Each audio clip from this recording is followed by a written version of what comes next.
အယုတ်ဆိုးတဲ့ငါးပီလူကြီးရဲ့ကိုလုံးကြီးကနေရံမှာပိတ်မိနေတယ်ပြီးတော့တွေးလက်ချမ်းငတ်ကြီးကလည်းဒေါသတကြီးအော်ဟစ်တော့တာပဲသူ့ခန္ဓာကိုအားကိုနဲ့ဖိနှိပ်ခံရတော့မလို့ဖြစ်နေတော့မှပဲအတောင်ပံတွေကိုထုတ်ပြီးအဲ့ဒီငါးပီလူကိုကြော်ဖြတ်လိုက်တယ်တွေးလက်ချမ်းငတ်ကြီးကသူ့အတောင်ပံကြီးတွေကိုခတ်လိုက်တယ်ငှက်ရဲ့မျက်နှာကဘေးဘက်ကိုလှည့်သွားပြီးတော့တခုခုကိုစဉ်းစားနေပုံရတယ်သူ့ရဲ့တူးတဲ့သောအစွမ်းစားနဲ့ဆိုရင်ရွှေနဲ့ရောင်တန်ကြက်ဝတ်စုံဝတ်ထားတဲ့လူသားကိုမတုံလုံးနိုင်ဘူးဆိုတာကိုသူသဘောပေါက်သွားတယ်ဒါနဲ့တွေးလက်ချမ်းငတ်ကြီးကဒေါသတကြီးနဲ့ထပ်အော်ဟစ်တော့တာပေါ့သူကဒေါသနဲ့ပဲတုတ်ပြန်နေတာမဟုတ်ဘူးဆိုတာကိုကျွန်တော်နားလည်လိုက်တယ်တွေးကြောတွေကိုဖိနှိပ်ပြီးတော့ပုံစံအပြောင်းလဲအကုန်မလုပ်ရသေးတဲ့ဘီလူအားလုံးကိုကျွန်တော်ကိုတိုက်ခိုက်ဖို့စင့်ခေါ်နေတာပဲအရင်ကသတိထားနေကြတဲ့ဘီလူတွေရဲ့ကိုယ်ခန္ဓာကအသားတွေလှုပ်ရှားနေတာကိုပဲကျွန်တော်မြင်နေရတယ်သူတို့မျက်နှာတွေကလည်းပိုပြီးကြောက်စရာကောင်းလာတယ်ဒေါသတကြီးအော်ဟစ်တန်တွေနဲ့အတူတူအဲ့ဒီဘီလူတွေကပါစက်ထဲကအသားတွေကိုလည်းပစ်ချလိုက်ပြီးတော့ကျွန်းတော့စီကိုပြေးဝင်လာကြတယ်တွေးလက်ချမ်းငတ်ကြီးကတော့မျက်နှာချက်စီကိုပြန်တက်သွားတယ်အဆင့်လေးဆင့်ရှိတဲ့တိုက်ခိုက်မှုတစ်ခုကိုစတင်လိုက်တယ်ကျွန်တော်ကတော့ကျွန်တော်ရဲ့ညာလက်ကိုကြောဘက်ကိုပို့လိုက်တယ်ကျွန်တော်နောက်ကအနီရောင်နဲ့ခရမ်းရောင်ဓာတ်ငွေတွေကခဏတာအတွင်းမှာရွှေနဲ့ရောင်လေးပြင်းတစ်ခုအဖြစ်ကိုပြောင်းလဲသွားတယ်ကျွန်တော်ရှိမှတော့ရန်သူအများအပြားနဲ့ရင်ဆိုင်လိုက်ရပြီပေါ့တတဝါကြီးကအရန်ကိုကြမ်းတမ်းလုံးတော့မြေပြင်ကိုနင်းချလိုက်ပြီးယူသွနေတဲ့သူတယောက်လိုမျိုးတခြားတတဝါလေးကောင်စီကိုတန်းပြီးပြေးဝင်သွားတာပေါ့အဲ့ဒီအချိန်မှာပဲသူ့ခန္ဓာကိုယ်ကြီးကလေထဲမှာကောက်ကွေးသွားပြီးတော့လက်တွေကလည်းငကားတစ်ကောင်လိုလိန်ကွေးသွားတာကိုအလင်းတန်းတစ်ခုလင်းခနဲ့ထွက်ပေါ်လာတာနဲ့အတူတွေးလိုက်ရတာပဲဗီဇပြောင်းတတဝါလေးကောင်ဆိုတာနှစ်ပိုင်းပြက်လူနီမီကိုဖြစ်သွားတာသူ့ခေါင်းပေါ်ကတွေးဆွနေတဲ့ငှက်ကောင်ကကျွန်တော်ကိုကြမ်းကြမ်းတန်းတန်းစိုက်ကြည့်ပြီးအသေးလဲတိုက်ခိုက်ဖို့ကြိုးစားနေတာဒါပေမဲ့ကျွန်တော်ကတော့နှက်ခမ်းတစ်ဖက်ကိုတွန့်ကွေးလိုက်ပြီးတဲ့နောက်ကျွန်တော်လက်ထဲကအဖွင့်ပစိန်ကြီးကအပေါ်ကိုမြောက်တက်သွားလိုက်တယ်လေအလင်းတန်းတစ်ခုဆိုတာအဲ့ဒီအဖွင့်ပစိန်ကြီးကြောင့်အဆုံးစမဲ့ခြေပြန့်လာတာမျိုးပဲအဲ့ဒီတွေးဆွနေတဲ့ငှက်ကောင်ကိုကျွန်တော်ကနှစ်ပိုင်းပြက်သွားအောင်ခုတ်ချလိုက်တာအဲ့ဒီတွေးဆွငှက်ကောင်ကိုကျွန်တော်ရှင်းပြလိုက်ပြီးတဲ့နောက်မှာတော့စာတင်ငန်းတစ်ခုလုံးကတိတ်ဆိတ်သွားတော့တာပဲကျွန်တော်လည်းအဲ့ဒီမှာရှိနေတဲ့ចောင်းသားတွေကိုကြည့်လိုက်မိတယ်ဗျပြီးတော့အဲ့ဒီနေရာကတတဝါတွေကလည်းကျွန်တော်စီကနေထွက်နေတဲ့အပြင်းနဲ့အငွေ့သက်ကိုတတိထားမိသွားတာပေါ့သူတို့အားလုံးကလည်းလုံနေတဲ့အလုပ်တွေကိုရက်လိုက်ကြပြီးတော့ကျွန်တော်ကိုပဲစိုက်ကြည့်နေကြတာကျွန်တော်လည်းလုံးဝတုံဆိုင်မနေတော့ပဲတခြားတတဝါအနှဲငယ်ကိုချက်ချင်းပဲတက်ပစ်လိုက်တာပါပဲ3မိနစ်အတွင်းမှာတော့စာတင်ကန်းတွေ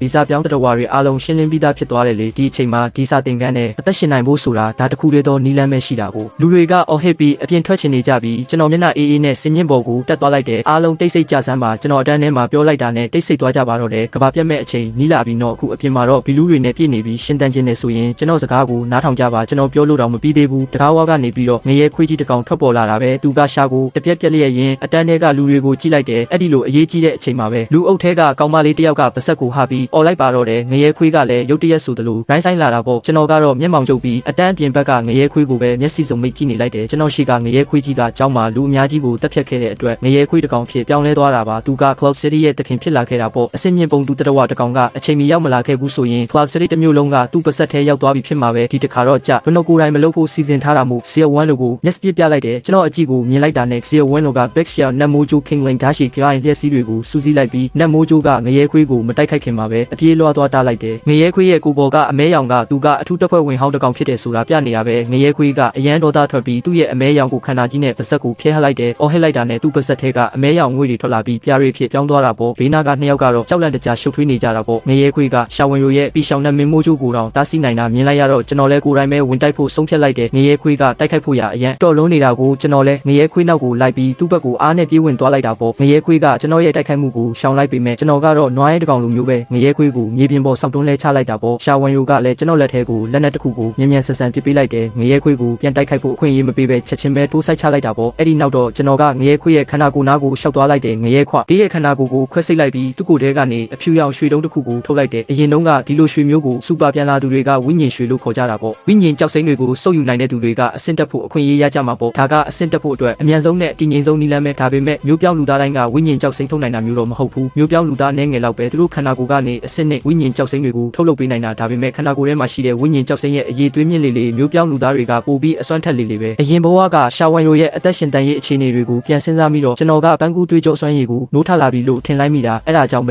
အဲ့ဒီဝိညာဉ်ကြောက်စိမ့်ကိုရှာဝန်ရိုကိုပေးလိုက်တာစိတ်ထဲမှာထားပြီးစိတ်နဲ့ပဲစုပ်ယူလိုက်ပါလို့ပြောလိုက်တယ်ရှာဝန်ရိုလည်းဝိညာဉ်ကြောက်စိမ့်ကိုရလိုက်တော့ချက်ချင်းပဲကျွန်တော်ပြောတဲ့အတိုင်းလုပ်လိုက်တယ်ရှာဝန်ရိုရဲ့လက်ထဲကဝိညာဉ်ကြောက်စိမ့်ကပျောက်ကွယ်သွားပြီးတော့သူမကလည်းစိတ်လွတ်နေတယ်လို့မျိုးဖြစ်နေတာပေါ့ဒါကအပြင်ပန်းပဲရှိသေးတာတကယ်တမ်းစွမ်းရည်တွေတိုးတက်လာတာကအဲ့ဒီထက်ပိုနှက်ဆိုင်နေတာသူမကအစင်နှစ်နိုးထရှင်စင်ကိုရောက်သွားတာဒီကဘာကြီးရဲ့ပြောင်းလဲမှုအစပိုင်းမှာဆိုတော့အစင်နှစ်နိုးထရှင်တယောက်ရဲ့ခွန်အားကအနေအများစုကိုရင်ဆိုင်ဖြစ်ရှင်းနိုင်လောက်နေပြီလေကျွန်တော်ကလည်းအော်ဟစ်လိုက်တဲ့ကောင်မလေးစီရှောက်သွားလိုက်ပြီးငရဲခွေးကိုလည်းအဲ့ဒီကောင်မလေးစီခေါ်သွားလိုက်တာချက်ချင်းပဲကောင်မလေးရဲ့ခေါင်းကဓာတ်ရိုက်လိတ်ထွက်သွားခဲ့တာပေါ့ခွေးကိုလည်းမျက်ထောင်ကြီးနဲ့ကြည့်လိုက်တယ်နောက်ဆုံးတော့လူတွေကသူတို့ရဲ့မိုက်မဲမှုအတွက်ကိုယ်တိုင်ပဲပြန်ပေးဆက်ရတာပေါ့အသက်ရှင်ကျန်နေသေးတဲ့သူတွေကလည်းတဒါစင်လောက်ပဲရှိတော့တယ်ခြံကြန့်ရင်အခုငါတို့အားလုံးမင်းပြောတာကိုနားထောင်နေကြပါတယ်ငါတို့ကိုဘာလုပ်စေချင်တာလဲငါတို့ဘာလုပ်ကြမလဲဒီအချိန်မှာပဲစာတင်ငန်းအပြင်ဘက်ကနေကြောက်စရာကောင်းတဲ့ကဲပါဦးအော်တန်ကြီးတစ်ခုထွက်ပေါ်လာတာကိုကြားလိုက်ရတယ်အဲ့ဒီကဲပါဦးအော်တန်ကိုစာတင်ငန်းအပြင်ဘ ကကျောင်းသားတွေကပါပဲ့တင်ထပ်ပြီးလိုက်အော်နေကြတာပေါ့ဒါကတော့ကျောင်းကကျောင်းသားတွေအုပ်စုဖွဲ့ပြပြီးသားဖြစ်နေကြပြီဆိုတာကိုငါသိနေတာပေါ့ငါမှတ်မိတာကတော့အရင်ဘဝတုန်းကကျောင်းကြီးဟာကျောင်းသားတွေကြောင့်အရန်ကိုပြစ်ကျက်နေခဲ့တာပဲကျောင်းသားအများကြီးကလည်းဘီလူးတွေဖြစ်ကုန်ကြပြီးကျောင်းကြီးမှာလည်းဘီလူးစစ်တပ်ကြီးတစ်ခုဖြစ်ပေါ်လာခဲ့ပြီလေအခုငါမှစွမ်းရည်တွေနိုးထနေပြီဆိုပေမဲ့ဘီလူးအသိန်းအတောင်းနဲ့ရင်ဆိုင်ရရင်တော့ဘလို့မှမတွန်းလှန်နိုင်ဘူးဗျာငါအလောတကြီးပဲစာတင်ခန်းတကားကိုပိတ်လိုက်တယ်ဒီအတိုင်းရက်မနေကြနဲ့လေထောက်မှရှိတဲ့လူတွေကိုလည်းငါကြဲကြဲလောင်းလောင်းအော်ပြောလိုက်တယ်ခဏတာတွေဝေသွားကြပေမဲ့ကျောင်းသားတွေကတော့ပင်ကိုဗီဇအရာထွက်လိုက်ကြတာပေါ့ငါရဲ့အမိတ်အတိုင်းပဲကျောင်းသားတွေကတကားနဲ့ပြတင်းပေါက်တွေကိုပိတ်လိုက်ကြတယ်ဘီလူးစစ်တပ်ကြီးနီးကပ်လာချိန်မှာတော့စာတင်ခန်းထဲကဘန်းဟွာဖြစ်တဲ့ရှောင်းချန်ချန်ကဘီလူးစစ်တပ်ကြီးရဲ့ရှေ့ဆုံးကနေအသက်ဘေးကနေထွက်ပြေးနေတဲ့ရှောင်းဝေကိုမှတ်မိသွားတာပေါ့သူကသူမရဲ့အခန်းဖော်ဖြစ်နေတာပဲလေဒီအချိန်မှာတော့စာတင်ခန်းအပြင်ဘက်ကရှောင်းဝေကတိတ်အခြေအနေမကောင်းဘူးဖြစ်နေတယ်ဗျာသူ့ရဲ့တနာစရာကောင်းတဲ့ပုံစံကိုကြည့်ပြီးရှောင်းချီယ